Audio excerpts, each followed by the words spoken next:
They said the little foal wouldn't last the night. You can almost hear it, can't you? The dry wind dragging dust across a worn wooden corral, the low murmur of men who have seen too much loss to be surprised by it anymore. And in the middle of it all, a creature so small, so fragile, it looked like it had been forgotten by the world before it ever truly arrived. Its legs trembled beneath it, thin as brittle twigs. Its coat, once meant to shine, was dull and matted with dirt. One ear drooped slightly, and its breathing came in shallow, uneven pulls. The foal stood pressed against the fence as if it were the only thing holding it upright. If you were there, standing in that dust with the others, you might have turned away too. Most did, but one man didn't. He stood apart from the group, just inside the corral gate, boots planted firm in the dirt. His name was Cole Turner. Folks around town knew him as a man who kept to himself, a quiet cowboy with a weather-beaten coat, the color of old earth, and a black hat that had seen more storms than most men ever would. His beard was short and rough, his face lined not by age alone but by something deeper, something he never spoke about. Cole didn't laugh like the others. While the group of ranch hands leaned over the fence, pointing and joking, shaking their heads at the pitiful sight, Cole just watched. His eyes stayed fixed on the foal, studying it in a way that made it feel like he wasn't just seeing what it was, but what it could be, or maybe what it had once been meant to be. "You won't get a day out of that one?" one of the men called out, his voice thick with amusement. "Barely worth the dirt under its hooves," another man chuckled, spitting into the dust. 5 cents, he said. "That's all I'd give. And I'd still be overpaying." The others laughed louder at that. "Now imagine yourself there for a moment. Would you have joined in?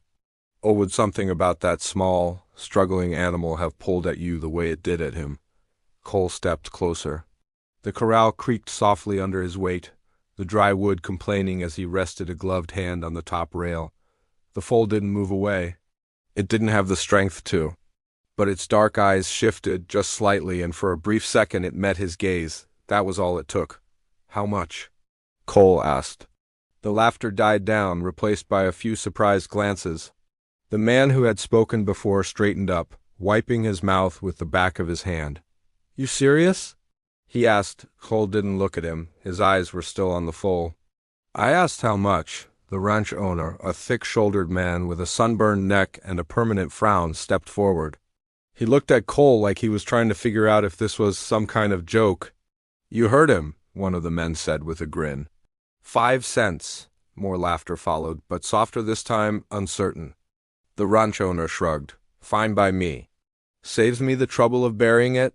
There was something about the way he said it, casual, dismissive, like the foal's life had already ended in his mind. Cole reached into his pocket and pulled out a small, worn coin. He didn't hesitate, he didn't bargain. He simply held it out. The metal glinted faintly in the sun before disappearing into the ranch owner's hand. Just like that, it was done. 5 cents for a life everyone else had already given up on. The wind picked up slightly, carrying with it the smell of dry grass and distant mountains. Beyond the corral, the town stretched out in quiet stillness. Wooden buildings lined the dusty street, their paint faded and peeling. A swinging sign creaked lazily above the general store. Farther down, a lone dog lay sprawled in the shade, too tired to move. It was the kind of town where nothing much changed, where people came, stayed for a while, and then either moved on or faded into the background like everything else. Cole opened the gate slowly. The hinges groaned as if they hadn't been touched in years. The foal flinched at the sound but didn't try to run.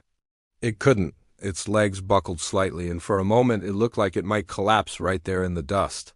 Cole stepped inside, moving carefully, like he was approaching something sacred. "Easy," he murmured, his voice low and steady. If you listen closely, you can almost hear the difference in his tone. It wasn't the voice of a man buying livestock. It was something gentler, something rare. He reached out, his hand hovering for a moment before finally resting against the foal's neck. The animal tensed at first, then went still. Its skin was warm, too warm, and beneath it he could feel how thin it was, how close it stood to slipping away. Behind the fence, the men had gone quiet. There's something about moments like this. Even the hardest people know when they're standing in front of something that matters, even if they don't understand why. Cole untied the rope from the post and looped it gently around the foal's neck. It didn't resist. It just stood there, breathing shallowly, trusting him in a way it hadn't trusted anyone else. Or maybe it didn't have a choice. Gonna carry it home? One of the men finally called out, trying to bring the laughter back. Cole didn't answer. He led the foal slowly toward the gate, one careful step at a time. Each movement looked like it took everything the small creature had left. Twice it stumbled, and twice Cole steadied it without a word. When they reached the road, the sun had begun its slow descent toward the mountains. The sky was painted in warm shades of orange and gold, casting long shadows across the town. That's when she saw him. Her name was Eliza May. She stood on the porch of a modest wooden house near the edge of town, a small basket of laundry resting against her hip. Her dress was simple, pale blue with a white apron tied neatly at the waist. Strands of chestnut hair had slipped loose from her braid, catching the light as the wind moved through them. Eliza wasn't like most folks in town. There was a quiet strength about her, the kind that came from carrying more than her share of hardship and choosing to keep going anyway. Her eyes, a soft shade of green, held both kindness and caution. Beside her, 2 children played in the dirt. The older boy, Samuel, was about 10, with suntanned skin and messy brown hair that never seemed to stay in place. His shirt was patched at the elbows, and his trousers were a little too short, but he wore them like they were just fine. He had a curious mind and a habit of asking questions no one else thought to ask. The younger one, Lila, was no more than 6. She had dark curls that bounced as she moved and a small, serious face that softened whenever she smiled. She clutched a worn cloth doll in one hand, its stitching coming loose but clearly loved all the same. "Ma," Samuel said, nudging her arm. "Look," Eliza followed his gaze. At first she saw only Cole, walking slowly down the road. That alone was enough to catch her attention. He didn't often pass this way, and when he did, he kept his eyes forward, his expression unreadable. But then she saw what he was leading. Her breath caught slightly. The foal stumbled again, nearly collapsing before Cole caught it. Dust rose around them, glowing in the fading light. "What's wrong with it?" Layla asked softly. Eliza didn't answer right away. She watched as Cole stopped in front of their house, his hand still resting on the foal's neck. For a moment there was silence. Just the wind, the creak of wood, and the faint, uneven breathing of the animal. Then Cole looked up. His eyes met Eliza's, and something passed between them. Not words, not yet. Just a shared understanding that something important had just stepped into their lives. "I need water," he said simply. Eliza set the basket down without hesitation. Samuel was already moving, grabbing a tin bucket from beside the door. Layla stayed close to her mother, her small hand gripping the edge of her apron as they stepped down from the porch. Up close, the foal looked even worse. Its sides rose and fell too quickly. Its legs shook constantly now, and its eyes, though still open, seemed distant as if it were already halfway gone. Eliza knelt beside it, her movements calm and sure. "She's burning up," she said, placing a hand gently against its side. "She won't make it," Samuel whispered, repeating what he had heard so many times before about things like this. Eliza shot him a quick look, not harsh but firm. "We don't say that," she said quietly. Cole didn't speak. He just watched. "And if you were standing there, watching with him, you might have felt it too. That strange pull in the air, like the world was holding its breath, waiting to see what would happen next. Because sometimes the smallest, weakest things carry the biggest stories. And sometimes the choices that seem the simplest at the time turn out to change everything." The foal let out a soft, fragile sound, barely more than a breath. Eliza looked up at Cole. "If you're going to save her," she said, "you'd better mean it." Cole's jaw tightened slightly, his gaze steady. "I do," he said. But even as the words left his mouth, the foal's legs gave out completely, and it collapsed into the dust at their feet. Lila gasped. Samuel froze. And in that single moment, as the last light of the sun dipped behind the mountains, it seemed as though the world had already decided the ending of this story. The only question left was whether Cole Turner was ready to fight it. The foal hit the ground with a dull, heavy sound, its legs folding beneath it like they were never meant to hold weight at all. For a second, no one moved. The dust settled slowly around its small body, drifting through the last warm light of the evening. Its chest still rose, but barely now, each breath weaker than the last. "Samuel, the water," Eliza said, her voice steady even as her hands moved quickly. The boy rushed forward, sloshing some of it over the rim of the tin bucket as he knelt beside her. Cole was already there, lowering himself into the dirt without care for the coat on his back. He slid one arm beneath the foal's neck, lifting its head just enough. "Easy," he murmured again, though the word felt thinner now, like it was being stretched too far. Eliza dipped her hand into the bucket and let a few drops fall against the foal's lips. At first, nothing happened. The water rolled down its muzzle and disappeared into the dust. "Come on," she whispered, softer than before. Layla had crept closer, her doll clutched tight against her chest. Her eyes were wide, fixed on the foal as if she were afraid that blinking might make it disappear. "Is she dying?" Layla asked, her voice barely above a breath. No one answered right away. If you were there, you'd feel that question settle into the space between them. It wasn't just about the foal. It was about everything fragile, everything that could slip away without warning. Eliza let out a slow breath. "Not if we can help it," she said finally. Cole glanced at her, just for a moment. There was something in that look? Not gratitude exactly, but something close, something like recognition. "We need to get her out of the road," he said. Samuel nodded quickly. "The shed," he offered. "Behind the house, it's got hay." Cole didn't wait. He adjusted his grip, careful but firm, and lifted the foal. It couldn't have weighed much, not in that state, but the way he held it made it seem heavier. Like he understood that what he carried wasn't just a body, but a chance. The foal's head lolled slightly against his arm. Its eyes fluttered once, then went still again. Eliza stood, brushing dust from her knees. "Samuel, clear a space," she said. "Lila, stay close to me." They moved quickly now, the stillness broken. Behind the house, the small shed leaned slightly to one side, its wood aged and gray from years of wind and sun. The door creaked as Samuel pulled it open, revealing stacks of hay, a few old tools, and the faint smell of dry grass. Cole stepped inside and lowered the foal gently onto a bed of hay Samuel had hurriedly spread out. For a moment, they all just stood there, looking at it. Up close, the signs were worse. Its ribs showed clearly beneath its thin coat. Its breathing had slowed, but not in a good way. Each rise of its chest seemed like a struggle. Eliza knelt again, her hands moving with quiet purpose. She touched the foal's neck, then its side, then gently lifted one of its legs, checking for anything broken. "She's been starved," she said softly, and pushed too hard from the look of it.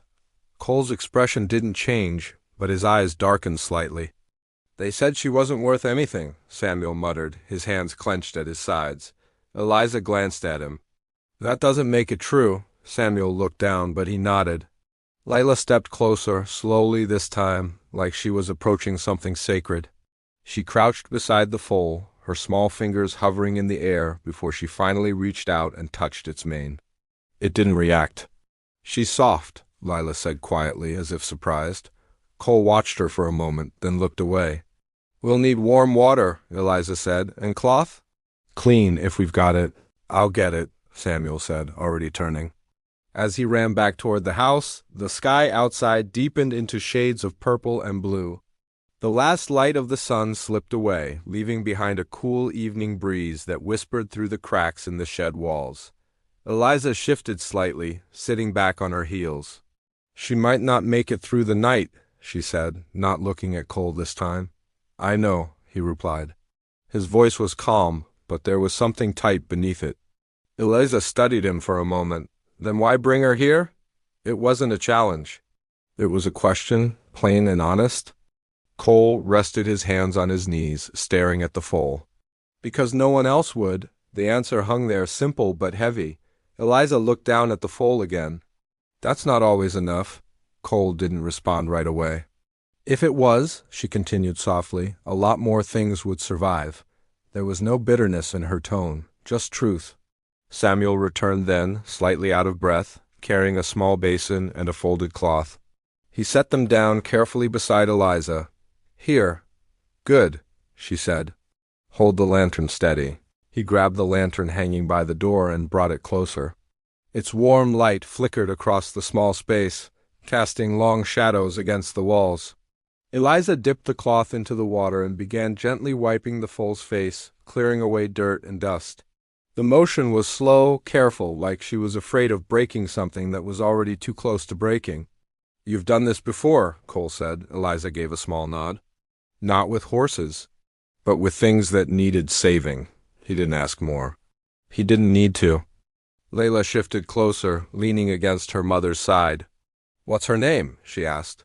The question caught them off guard. "Name?" Samuel echoed.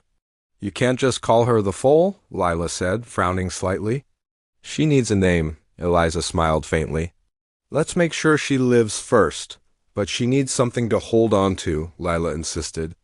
There was a quiet kind of logic in that, the kind only a child could offer. Cole looked at the small animal, then at Lila. "You pick one," he said. Lila's eyes lit up just a little.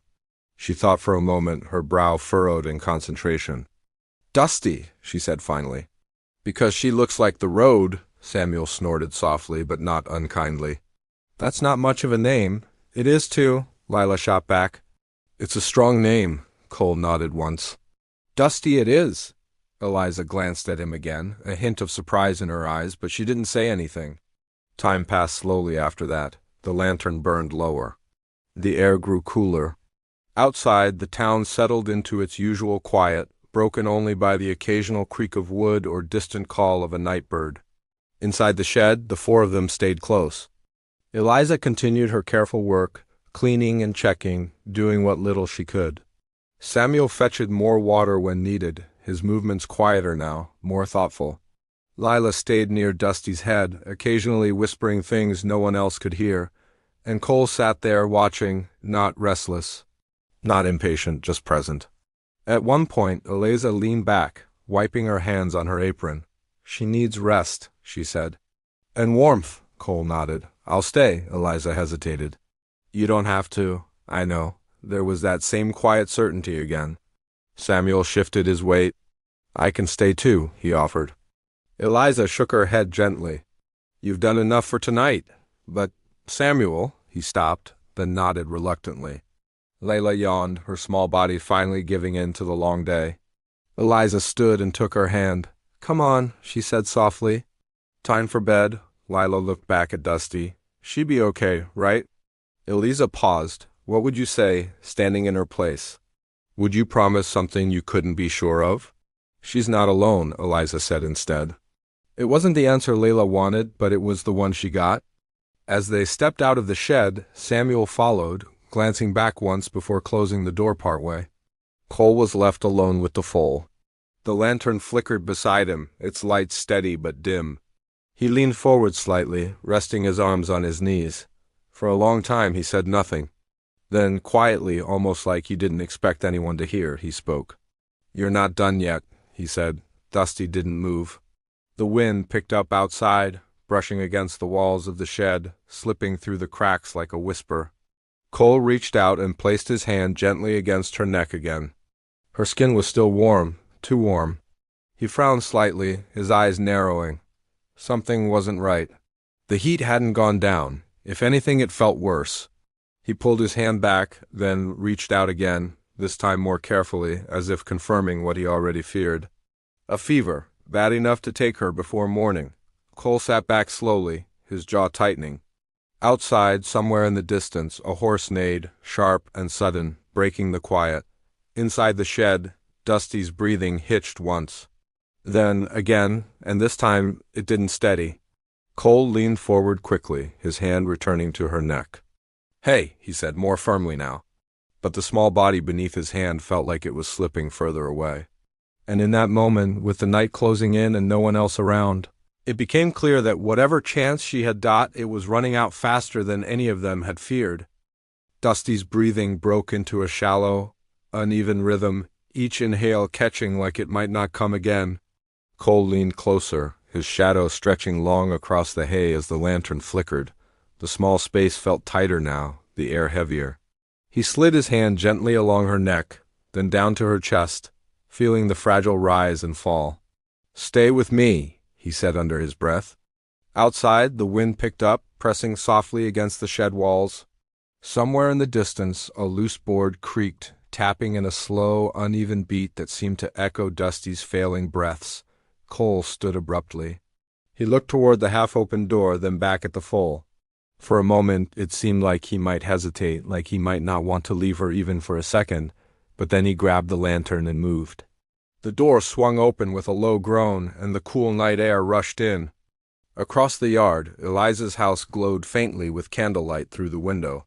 Cole crossed the dirt quickly, his boots kicking up small clouds of dust. He didn't knock. He pushed the door open just enough to speak. Eliza, she was already awake. She stood near the small wooden table, sleeves rolled slightly, as if she hadn't fully settled for the night. Samuel sat nearby, trying to stay awake, his chin dipping now and then before jerking back up. Eliza turned immediately. "What is it?" "The fever's worse," Cole said. "Her breathing's going." Samuel straightened. "I knew it," he whispered, fear creeping into his voice. Eliza didn't waste time. She grabbed a small tin box from the shelf and moved toward the door. "Samuel, more hot water," she said. "Keep the fire going. I'm coming too," he said, already on his feet. "No," Eliza replied firmly, but not unkindly. "Do as I say." Samuel hesitated, his jaw tightening, then nodded. Eliza stepped out into the night with Cole, pulling her shawl tighter around her shoulders as the wind brushed past them. Back in the shed, the lantern's light danced wildly now, shadows shifting along the walls as if the place itself had grown restless. Dusty lay where they had left her, but her body trembled faintly, a weak, involuntary motion. Eliza knelt beside her again, setting the tin box down. She opened it quickly, revealing a few small glass bottles, a folded cloth, and some dried herbs. "You have anything stronger?" Cole asked, his voice low but urgent. Eliza shook her head. "This is it. That won't be enough. It's what we have," she said, sharper now, though not at him. She dipped the cloth into the water Cole had brought and pressed it gently against Dusty's neck. The foal flinched weakly, a faint reaction, but it was something. "That's it," Eliza murmured. "Stay with me." Cole paced once across the small shed, then stopped. His hands flexed at his sides like he was trying to hold back something stronger than frustration. "There's a doctor," he said suddenly. "In the next town over." Eliza didn't look up. 2 hours by horse," she said. "At night. I can make it. And leave her like this?" He didn't answer. Eliza finally looked at him. "By the time you got back, it might not matter." The words landed hard. Cole turned away, running a hand over his face. For a moment, the calm, steady man seemed to crack just slightly, like the weight of something long buried had shifted. "I'm not letting her die," he said. Eliza's expression softened, but only a little. "Neither am I." There was a pause, filled only by the sound of Dusty's breathing and the faint whistle of wind through the boards. Then Eliza reached into the tin box and pulled out a small bundle of herbs. She crushed them gently in her palm, releasing a sharp, earthy scent into the air. "This might help bring the fever down," she said. "Or it might not." Cole stepped closer again, kneeling across from her. "Tell me what to do." She met his eyes briefly, then nodded toward the basin. "Keep the water cool. Change the cloth when it warms.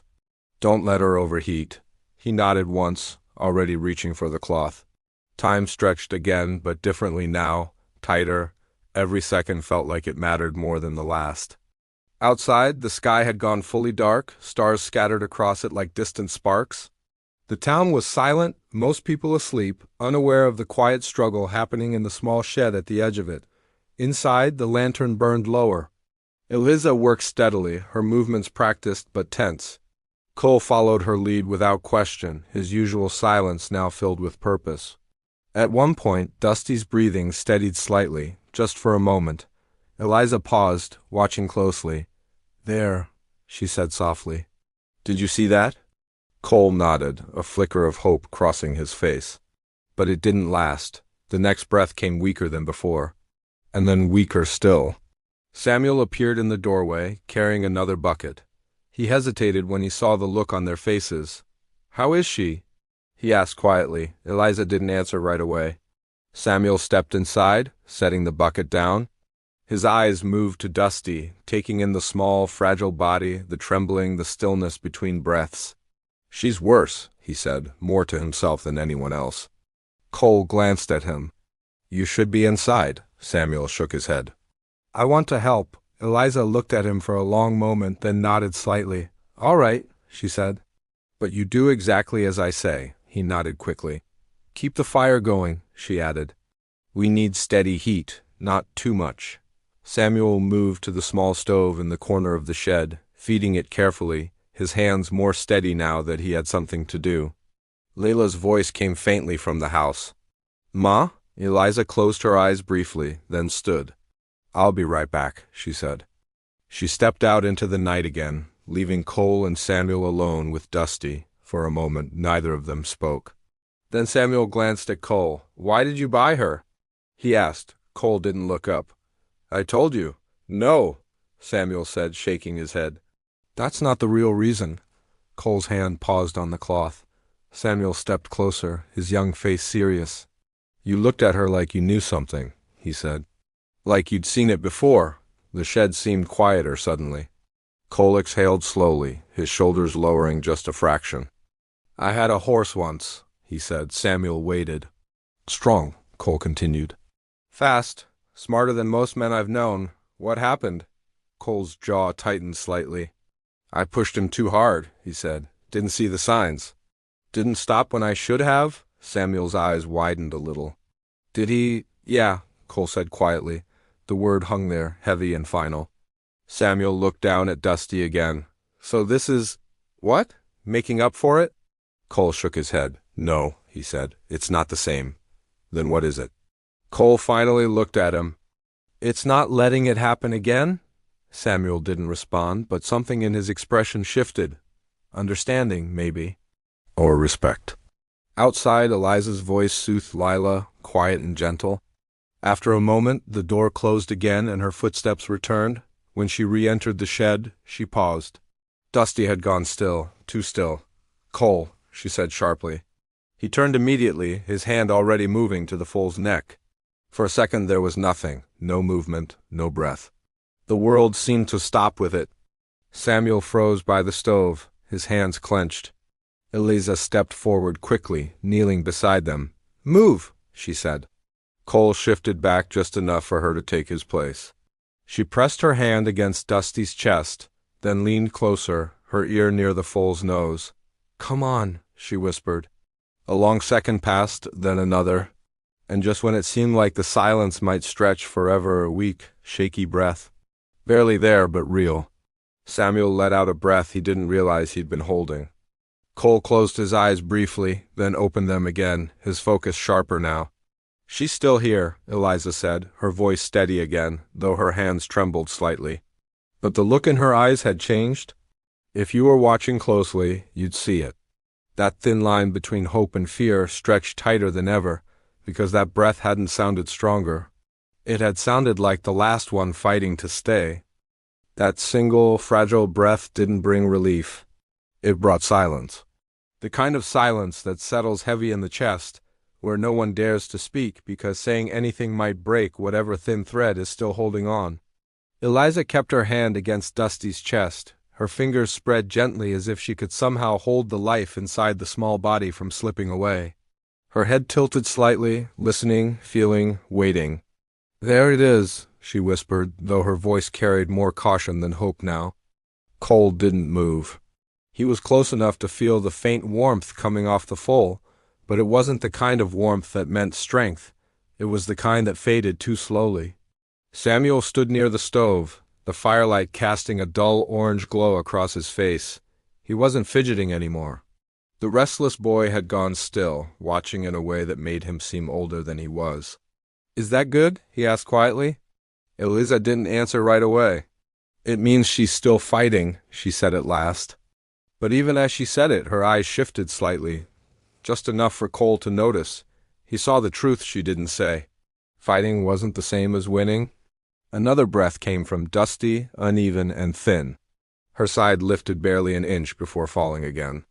Cole reached for the cloth, dipping it back into the basin and pressing it carefully against her neck. The water was no longer cool. It warmed almost instantly against her skin. "She's too hot," he said. "I know." Eliza reached for one of the small bottles in her tin box and uncorked it. The sharp smell filled the air again, stronger this time.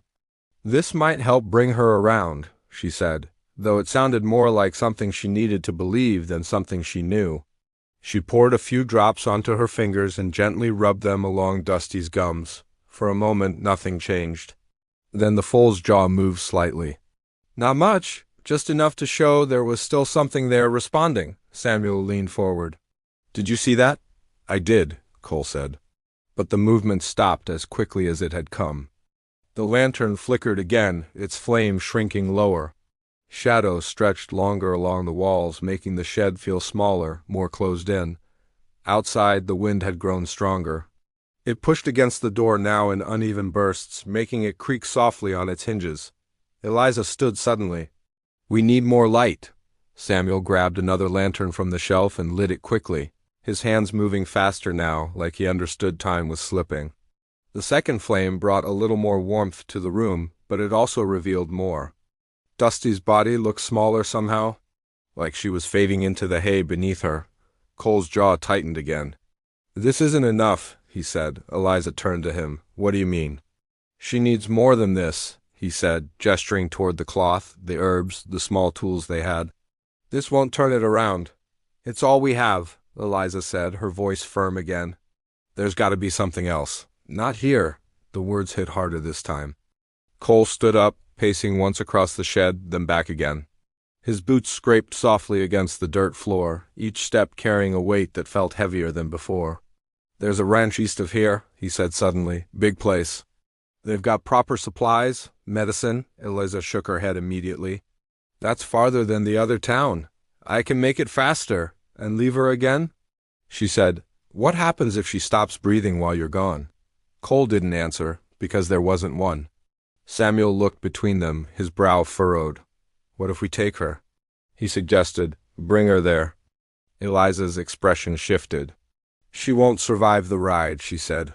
"But she might not survive here either," Samuel replied, his voice rising slightly.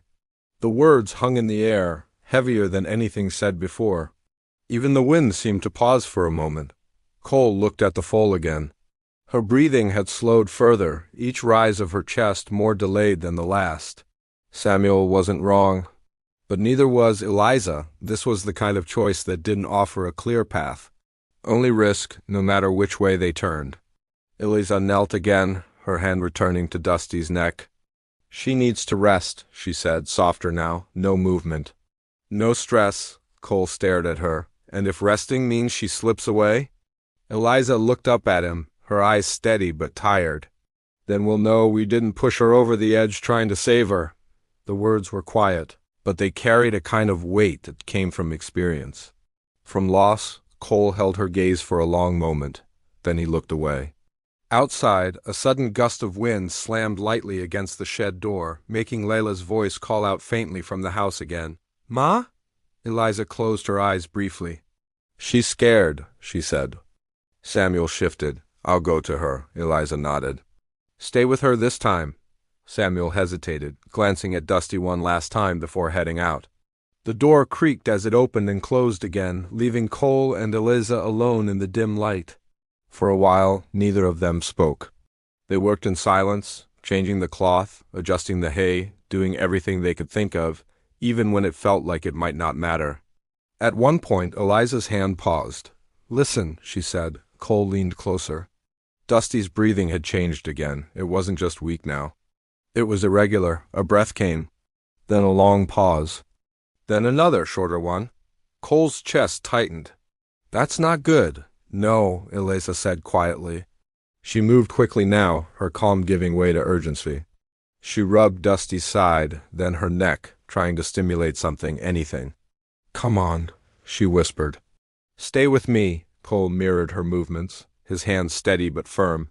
For a second it seemed to help. Dusty's breathing picked up slightly, but then it faltered again. Longer pause this time. Long enough that both of them froze, waiting, listening, feeling the space stretch between breaths like it might not close again. Then a weak inhale. But it sounded different, rougher, like something inside was failing. Eliza pulled her hand back slightly, her expression tightening. Her lungs, she said. They're giving out? Cole felt something shift inside him. Not fear, not exactly. Something sharper, a line being crossed. He stood up suddenly. I'm going, he said. Eliza looked at him sharply. Where? To that ranch. You just said, I know what I said. And you also know she might not last, Eliza replied, rising to her feet. Cole stepped toward the door. Then staying here won't change that. It might, Eliza said. If she settles. She's not settling, he cut in, his voice firm now. She's fading, the words hit hard, because they were true. Eliza's shoulders lowered slightly, the fight in her softening just enough to let the truth in. Cole reached for the door handle. If there's even a chance, he said, quieter now, I'm taking it. Eliza stepped closer. And if you come back too late? Cole paused. His hand rested against the wood. If I stay, he said slowly, and she dies anyway. That's on me, Eliza studied him. There was something different in him now. Not just determination, something deeper. Something that had been building all night, now pushing forward with no room left to hold it back. You're not the only one here, she said softly. He turned slightly, looking back at her. I know, he said. That's why I'm asking you to keep her alive until I get back. Eliza's breath caught just slightly. That wasn't a small thing to ask. It was everything. She looked down at Dusty again. The small body, the uneven breaths, the heat still rising from her skin. Then she looked back at Cole. How long? She asked. An hour, he said. Maybe less if I push hard? Eliza nodded slowly. I'll do what I can, she said. Cole held her gaze for a second longer. Then he stepped out into the night. The wind hit him immediately, stronger now, carrying the cold of the late hours. The sky stretched wide above him, stars sharp and distant. He moved fast, heading toward the small hitching post near the edge of the yard where his horse stood. The animal lifted its head as he approached, sensing the urgency. Cole untied the reins quickly and swung into the saddle in one smooth motion. Behind him, the shed door creaked open slightly. Eliza stood there, the lantern light framing her figure. Inside, Dusty's breathing hitched again. A long pause followed. Longer than before, Eliza turned back immediately, kneeling beside her once more. Not yet, she whispered. Outside, Cole tightened his grip on the reins. He looked once toward the shed, then turned his horse toward the dark stretch of land beyond the town. And then he rode, fast. The sound of hooves faded quickly into the night, swallowed by distance. Back in the shed, the lantern flickered harder now, its flame bending with each push of wind. Eliza pressed her hand gently against Dusty's chest again, waiting, listening, hoping, but the pauses between breaths were growing longer. And for the first time since this all began, it felt like time itself was running out faster than anyone could keep up with. The sound of hooves faded into the night until there was nothing left but wind and the faint, uneven breath of a dying foal. Inside the shed, Eliza knelt beside Dusty, her hand steady against the small, fragile chest. The lantern beside her flickered hard now, its light dipping and rising like it too was struggling to hold on. Stay with me, she whispered again, though her voice had grown softer, more worn. Dusty's breathing came shallow and slow, one breath. Then a long stretch of silence that felt too long. Then another weaker than the last. Eliza swallowed and reached for the cloth, dipping it into the basin and pressing it gently along Dusty's neck and sides. The water cooled her skin for only a moment before the heat pushed back through. No, Eliza murmured. Not yet. From the house, Lila's small voice drifted faintly through the wind. Ma! Eliza closed her eyes for a second. Just a second. Then she stood and stepped quickly out of the shed. Inside the house, Samuel sat on the edge of the bed, Lila curled beside him, her doll clutched tight. The candle on the table burned low, casting soft shadows across their worried faces. She's getting worse, isn't she? Samuel asked quietly. Eliza didn't lie. Yes. Lila's eyes filled with tears. Is she going to die? Eliza crossed the room and knelt in front of her, brushing a curl gently from her face. Listen to me, she said softly. Sometimes things get very close to the edge before they turn around. But what if she doesn't? Layla whispered. Eliza paused. This time there was no easy answer. Then we'll know we did everything we could, she said. Lila shook her head slightly. That's not enough. The words were small, but they hit deep. Eliza pulled her into a gentle embrace. I know, she whispered. Samuel stood. I'm coming back to the shed, he said. Eliza looked at him, then nodded. Stay close. Do exactly as I say. They stepped back out into the night together. The wind had grown colder now, sharper, carrying the scent of distant rain. Clouds had begun to gather over the stars, dimming the sky. Inside the shed, the lantern burned lower still. Dusty lay where she had been, her body barely moving now. The pauses between breaths stretched longer, each one threatening to be the last. Eliza dropped to her knees again, her movements quicker now, more urgent. Samuel, bring the other blanket, she said. We need to keep her warm without trapping the heat. He moved fast, grabbing the worn blanket from the corner and bringing it over. Eliza adjusted it carefully, layering it just enough to hold warmth without suffocating the fragile body beneath. Come on, she whispered again, her voice breaking slightly for the first time. Don't stop now. Samuel crouched beside her, his hands clenched. She's slipping, he said. Eliza didn't deny it. Another long silence filled the space. No breath. No movement. Samuel leaned closer. Ma. Eliza pressed her hand more firmly against Dusty's chest. Come on, she said again, louder now. Nothing. The world seemed to narrow to that one moment. That one still, unbearable stretch of time, and then a breath. So faint it almost wasn't there. But it was enough. Eliza let out a shaky breath of her own. That's it, she said. Stay with me. But even as she said it, something inside her shifted. That breath hadn't come on its own. It had been forced, and the next one might not come at all. Outside, far off in the distance, a faint sound broke through the wind. Hooves, fast. Samuel's head snapped up. Is that? Eliza didn't answer, but her eyes lifted toward the door. The sound grew louder, cutting through the night, steady and strong. Then suddenly it stopped. Moments later, footsteps pounded toward the shed. The door burst open, slamming against the wall. Cole stood there, breath heavy, his coat streaked with dust, his horse lathered with sweat outside. In his hand, a small leather satchel. I found something, he said, his voice tight but steady. He dropped to his knees beside them, already opening the satchel. Inside were a few small bottles, wrapped tightly, along with a syringe and cloth. Eliza's eyes widened slightly. Where did you? Doesn't matter, Cole said. Can you use it? She reached for one of the bottles, reading the faded label quickly. It's strong, she said. Too strong for something this small. Will it help? Cole asked. Eliza hesitated. If we get the amount wrong, she said, it could stop her heart. Samuel swallowed hard. Cole didn't look away from Dusty. And if we don't? Eliza looked down at the Foal again. Another long pause between breaths, longer than before. She won't make it, she said quietly. The truth settled over them all. There was no safe choice left, only one chance. Eliza exhaled slowly, steadying her hands. All right, she said. We try. Samuel stepped back slightly, giving them space, his eyes wide but focused. Cole held Dusty's head gently, keeping her still. Eliza measured carefully, her hands precise despite the tension running through them. Hold her steady, she said. Cole nodded. The needle slid in. For a second, nothing happened. Then Dusty's body tensed slightly, a faint reaction rippling through her. They waited. 1 second, 2, 3, then a breath. Stronger than before. Samuel leaned forward. Did you see that? Another breath followed, still weak, but steadier. Eliza didn't speak. She just watched, her hand hovering near Dusty's chest.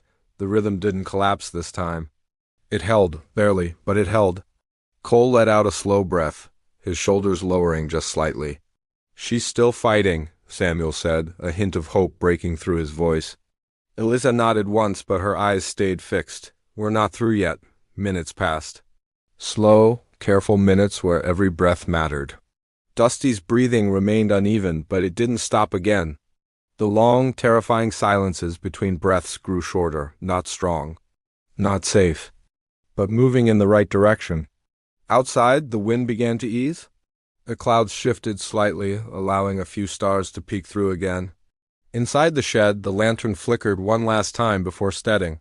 Lila appeared in the doorway, her small figure framed by the dim light. "Ma?" she whispered. Eliza turned slightly. "Come here." Lila stepped in slowly, her eyes going straight to Dusty. "Is she?" Eliza placed a gentle hand on her shoulder. "She's still here." Lila knelt beside them, reaching out carefully to touch Dusty's mane again. This time the foal's ear twitched. Just slightly. But enough. Layla's face lit up with a fragile smile. "She felt that," she said. Samuel grinned, relief breaking through at last. Cole watched quietly, his hand still resting against Dusty's neck. The heat was still there, but it was changing. Not fading yet, but shifting. Eliza leaned back slightly, exhaustion finally showing in her face. "She's not out of danger," she said. "Not even close? But she's not dying anymore," Samuel said. Eliza looked at him, then at Dusty. "No," she said softly. "Not tonight." The words settled over them, warm and heavy in a different way now. Not certainty, but hope, real hope. Time passed again, but this time it felt different, lighter, the kind of waiting that carried something forward instead of pulling it down.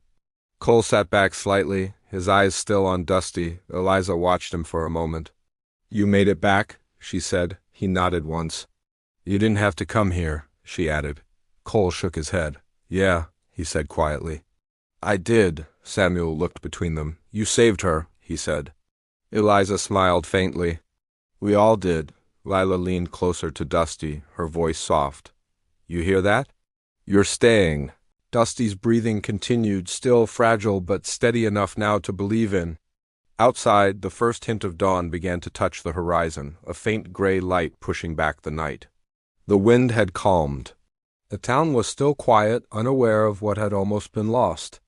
Inside the shed, 4 people sat close around a small, fragile life that had refused to give up.